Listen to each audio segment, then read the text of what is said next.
आपके माध्यम से जल्दी पहुंचती है तो आपकी पूरी टीम बधाई के पात्र हैं। सर, पहला सवाल हमारा ये है कि आजकल राहुल गांधी और अरविंद केजरीवाल को लेकर पाकिस्तान में इतना एंडोर्समेंट क्यों मिल रहा है, आपको क्या लगता है? और 370 खत्म होने से लेकर आज तक हर मौके पर पाकिस्तान से उनके पक्ष में आवाज़ें आती हैं। देखिए, चुनाव भारत का है और भारत का लोकतंत्र बहुत ही मैच्योर है, तंदुरुस्त परंपराएं हैं और भारत के मतदाता भी बाहर की किसी भी हरकतों से प्रभावित होने वाले मतदाता नहीं है। मैं नहीं जानता हूं कि कुछ ही लोग हैं जिनको हमारे साथ दुश्मनी रखने वाले लोग कम पसंद करते हैं, कुछ ही लोग हैं जिनके समर्थन में आवाज वहां से क्यों उठती है। अब ये बहुत बड़ी जांच पड़ताल का या गंभीर विषय है और मुझे नहीं लगता है कि मुझे जिस पद पर मैं बैठा हूं वहां से ऐसे विषयों पर कोई कमेंट करनी चाहिए, लेकिन आपकी चिंता मैं समझ सकता हूं। प्रधानमंत्री जी, आपने भ्रष्टाचार के खिलाफ तेजी लाने की बात कही है। अगली सरकार जब आपकी आएगी तो आप क्या करने जा रहे हैं?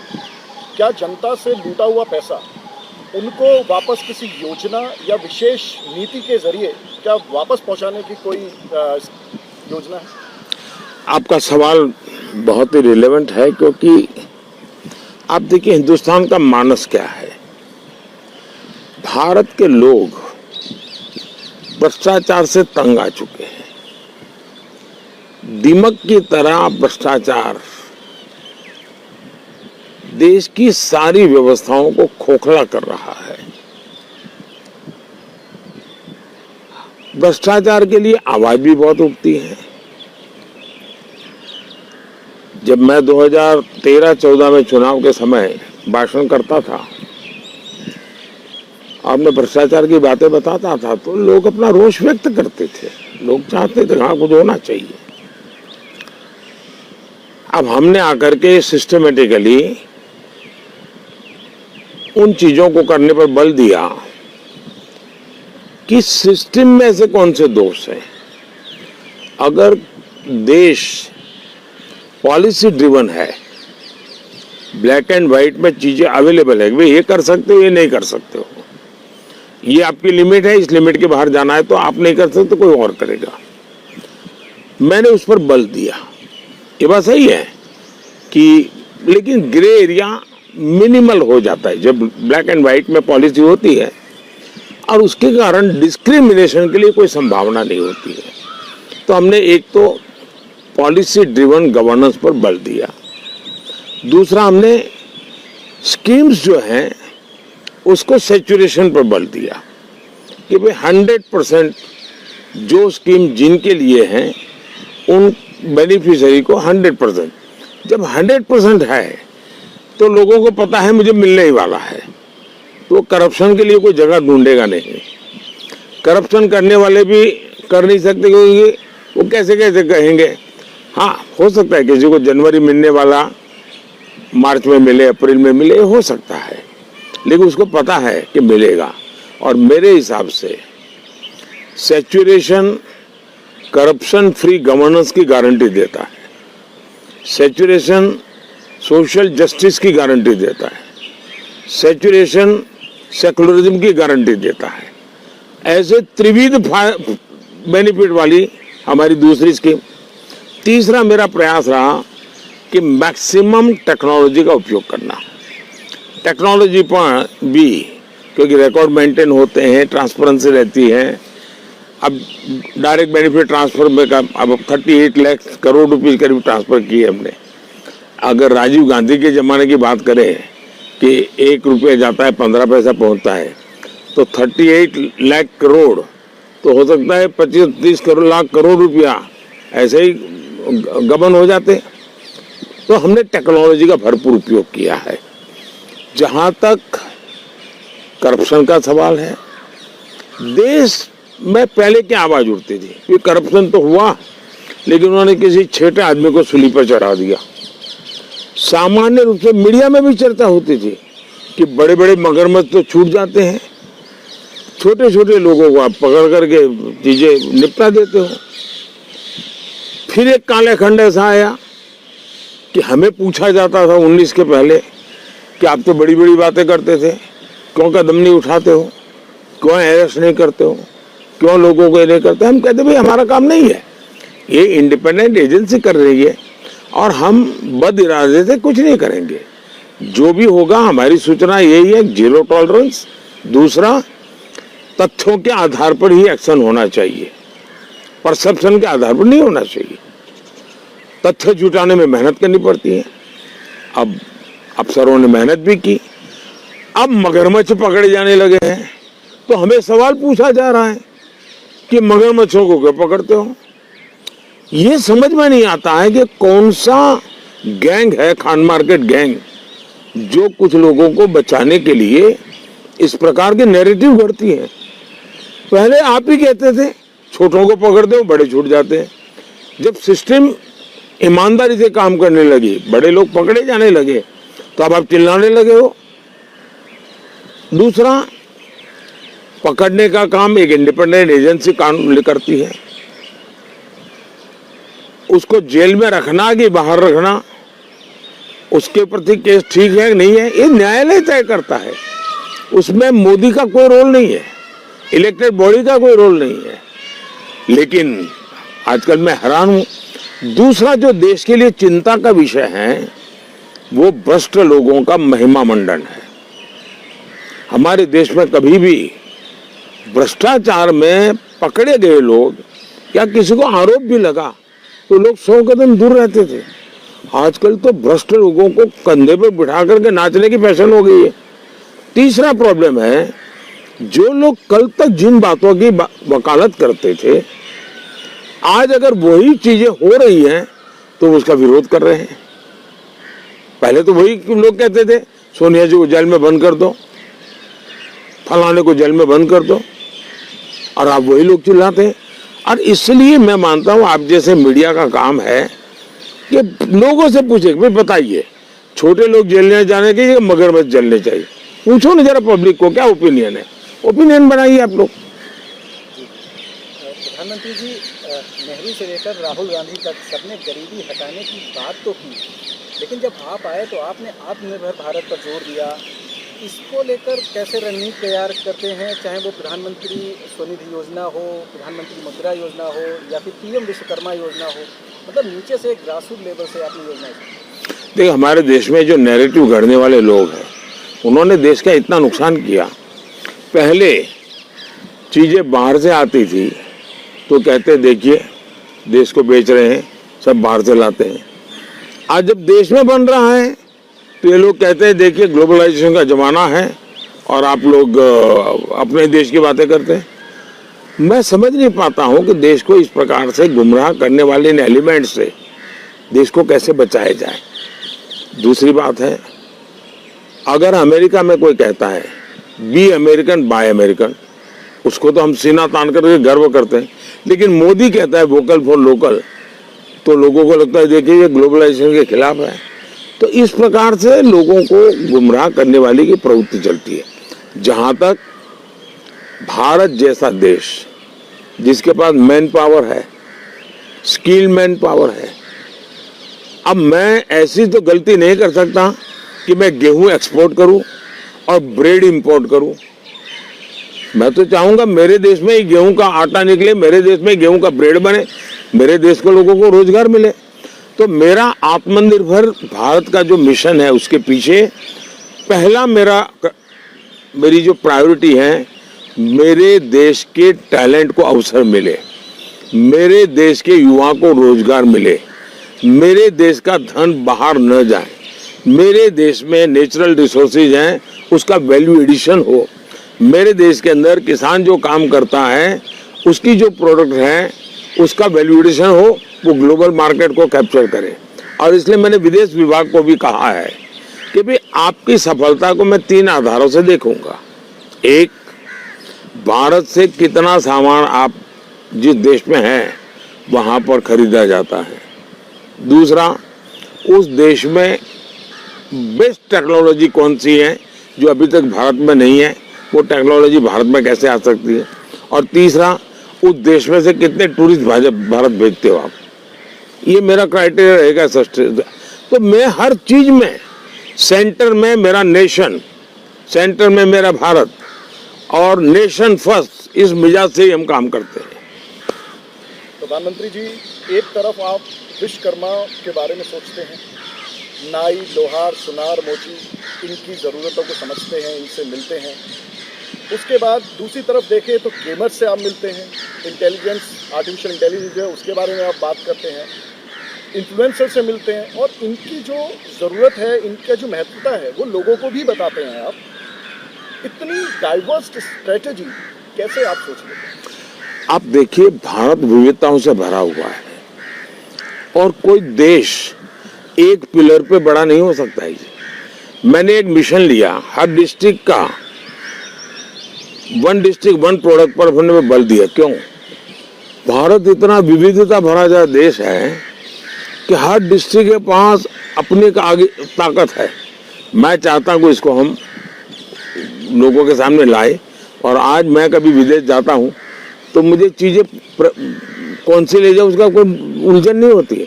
मैं सिर्फ वन डिस्ट्रिक्ट वन प्रोडक्ट का कैटलॉग देखता हूँ तो मुझे लगता है यूरोप जाऊँगा तो ये लेके जाऊँगा, अफ्रीका जाऊँगा तो ये लेके जाऊँगा।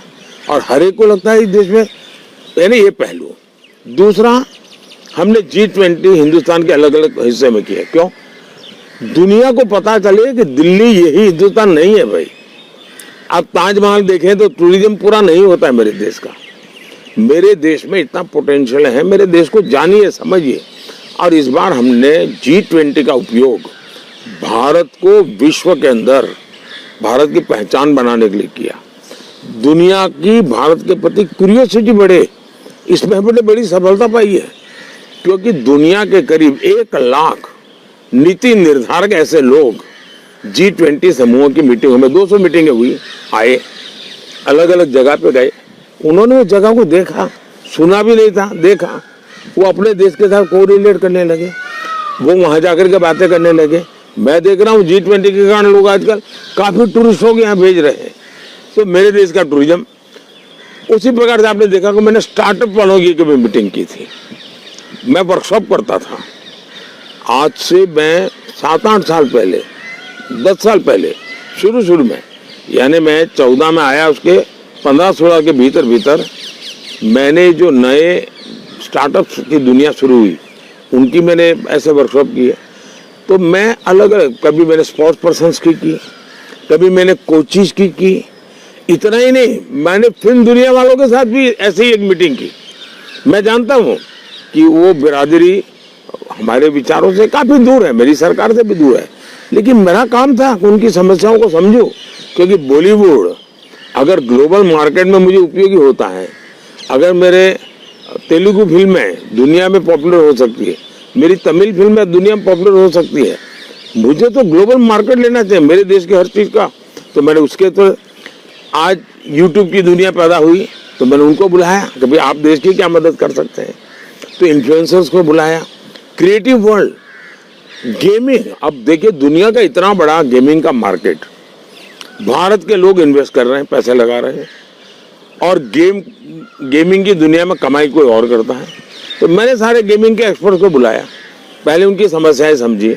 मैंने देश को कहा, मेरी सरकार को, मैंने कहा मुझे अब गेमिंग में भारत की लीडरशिप पक्की करनी है।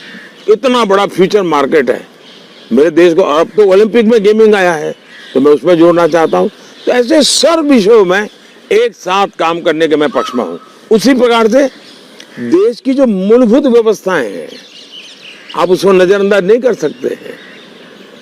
हमें गांव का एक मोची होगा, सोनार होगा, कपड़े सिलने वाला होगा, वो भी मेरे देश की बहुत बड़ी शक्ति है।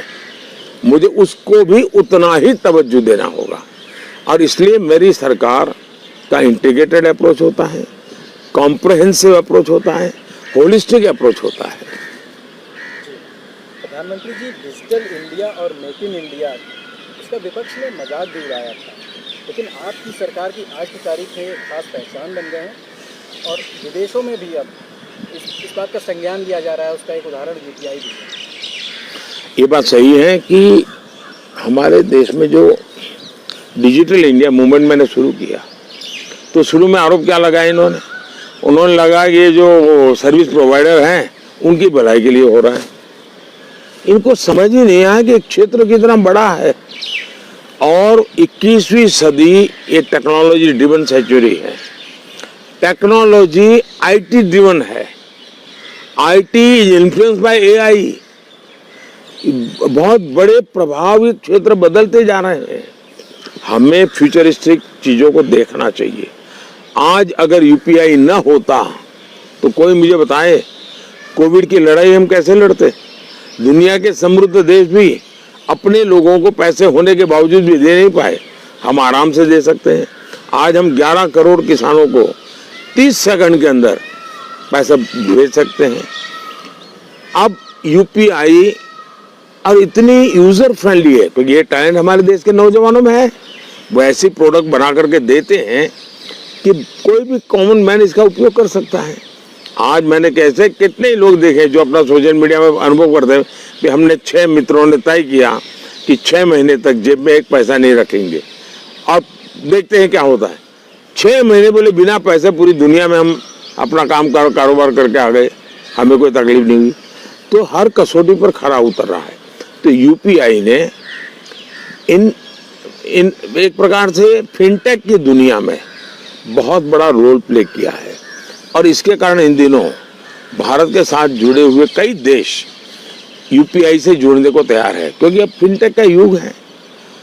फिनटेक में भारत आज लीड कर रहा है और इसलिए दुर्भाग्य तो इस बात का है कि जब मैं इस विषय को चर्चा कर रहा था तो देश के बड़े बड़े विद्वान जो पार्लियामेंट में बैठे हैं वे इसका मखौल उड़ाते थे, मजाक उड़ाते थे।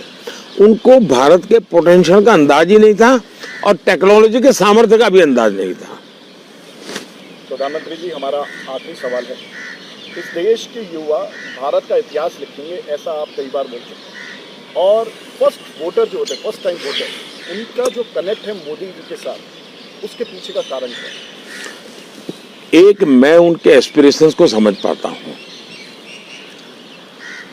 जो पुरानी सोच है कि भाई वो घर में अपने पहले 5 थे तो अब 7 पे जाएगा, 7 पे तो 9, ऐसा नहीं है। वो 5 पर से भी सीधा 100 पे जाना चाहता है। आज का यूथ हर क्षेत्र में वो बड़ा जंप लगाना चाहता है।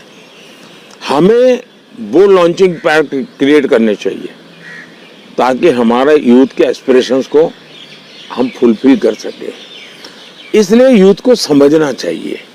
मैं परीक्षा पे चर्चा करता हूँ और मैंने देखा है कि मुझे लाखों युवकों से ऐसी बात करने का मौका मिलता है जो परीक्षा पे चर्चा की चर्चा चल रही है लेकिन वो 10 साल के बाद की बात करता है मेरे साथ। मतलब वो एक नई जनरेशन है। अगर सरकारें और सरकार की लीडरशिप इस नई जनरेशन के एस्पिरेशन को समझने में विफल गई तो बहुत बड़ी गैप हो जाएगी। आपने देखा होगा कोविड में मैं बड़ा चिंतित था कि मेरे ये फर्स्ट टाइम वोटर जो अभी है वो कोविड के समय तो 14-15 साल के थे, 16 साल के थे। अगर ये 4 दीवारों में फंसे रहेंगे तो इनका बचपन मर जाएगा, उनकी जिंदगी जवानी आएगी ही नहीं, वो बचपन से सीधे बुढ़ापे में चला जाएगा। ये गैप कौन भरेगा? तो मैं उसके लिए चिंतित था। मैं उनसे वीडियो कॉन्फ्रेंस पे बात करता था, मैं उनको समझाता था कि आप ये करिए, आप ये। और इसलिए हमने डेटा एकदम सस्ता कर दिया। उस समय मेरा डेटा सस्ता करने के पीछे जो लॉजिक था कि वो इजीली इंटरनेट का उपयोग करते हुए नई दुनिया की तरफ मुड़े और वो हुआ, उसका हमें बेनिफिट हुआ है। भारत ने कोविड की मुसीबतों को अवसर में पलटने में बहुत बड़ा रोल किया है और आज जो डिजिटल रिवॉल्यूशन आया है, फिनटेक का जो रिवॉल्यूशन आया है, वो हमने आपत्ति को अवसर में पलटा, उसके कारण आया है। तो मैं टेक्नोलॉजी के सामर्थ्य को समझता हूँ, मैं टेक्नोलॉजी को बढ़ावा देना चाहता हूँ। प्रधानमंत्री जी, बहुत बहुत धन्यवाद। आपने नमस्कार भैया, मैं आज भी आपको बहुत शुभकामनाएं। आप बहुत प्रगति करें और देश को सही जानकारियां देते रहे।